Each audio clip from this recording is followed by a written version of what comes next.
We have confirmation from the government, one of the few groups or attorneys that have confirmation that our client is indeed in El Salvador.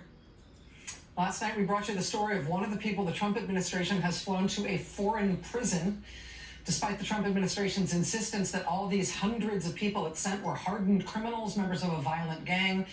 Last night, immigration attorney Lindsay Tezlowski told us that her client, Andre, a gay makeup artist with no criminal record and no gang affiliation, was among those who were deported.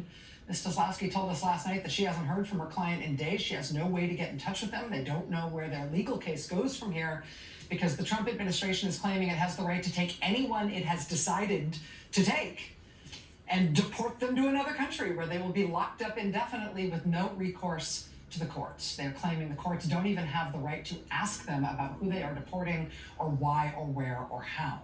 They even reportedly believe they have the right to enter anyone's home without a warrant as long as they say they are looking for a gang member.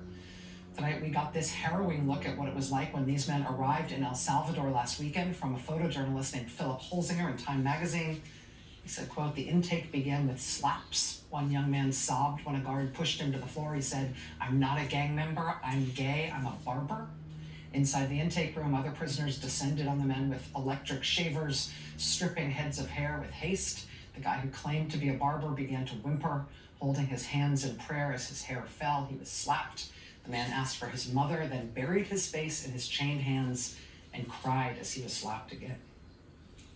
Now, we have no reason to believe the man described there is Andre, who is a makeup artist, not a barber. But of course, we have no idea who almost any of the people are who have been deported because the Trump administration insists it doesn't have to tell us. We're just supposed to trust them that they're all hardened, vicious gang members like this guy.